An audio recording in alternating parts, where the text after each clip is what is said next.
engulfed the man pleading to become a corpse, and they cast a colorful yellow-orange glow on the grotesquely swaying second man, his neck broken and eyes frozen shut in unfinished prayer. His shredded shirt glistened with blood that had, until tonight, pumped for over 6 decades through an unrepentant heart.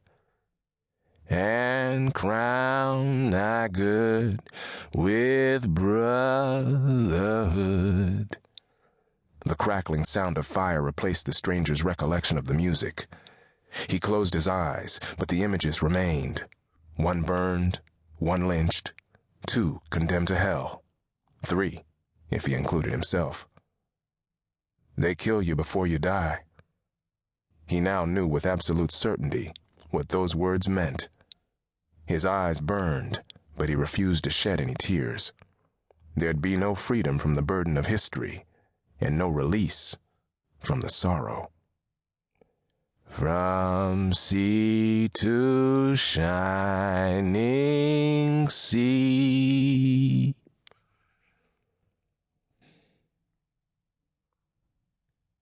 Chapter 1. The defectively repaired air conditioner murmured and moaned, harmonizing with Professor Martin Matheson, whose soothing voice hardly needed musical accompaniment. Andrew Reed was on leave from his 2nd tour in Vietnam when he stopped to have a drink in a local bar with his 19-year-old brother. Dr. Matheson stuck a pushpin through the photo of a black man burned at the stake and attached it to a poster board. Some students let out audible gasps. Others turned away or diverted their eyes to the polished hardwood floor of the former dance hall, where Matheson's class had been reassigned to accommodate greater than expected enrollment. Even in this larger space, many undergraduates were forced to stand alongside the mirrored walls. Their reflections made the room appear twice as crowded. A number of students sat on the floor.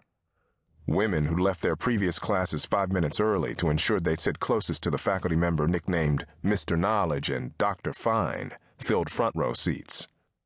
They watched Matheson unbutton the top of his Armani linen and silk blend shirt as he gracefully walked past. Waitress was white. They smiled at her. She smiled back. He retrieved an 8x10 photo of 2 grinning white men in their mid to late 20s.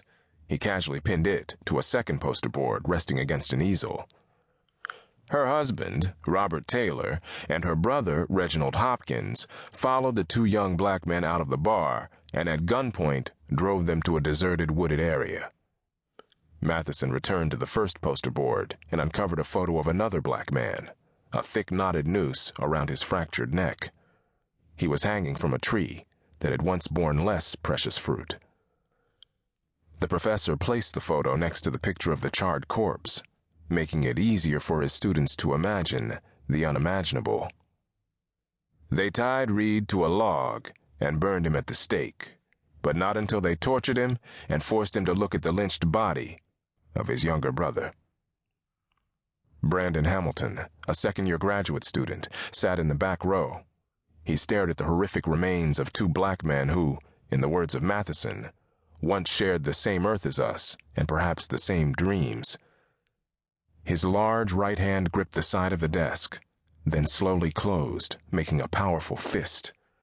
At 6'4", carrying 235 pounds of solid muscle, he'd been the most sought-after athlete in the country. In his freshman year, he set collegiate records in 3 sports and became captain of the football and basketball teams. As a sophomore, he was giving serious consideration to turning pro, until, by accident or destiny, he signed up for a class taught by Matheson. On the day he handed in his term paper to the professor, he also turned in all his uniforms and forfeited his scholarship.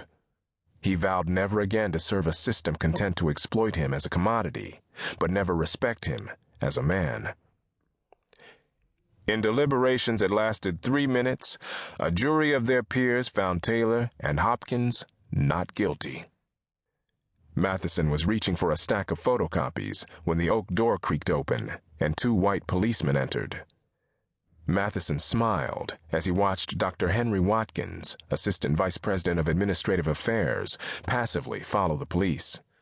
The only black man in the university's central administration, Watkins had long ago grown accustomed to following behind quietly. It would have taken less time.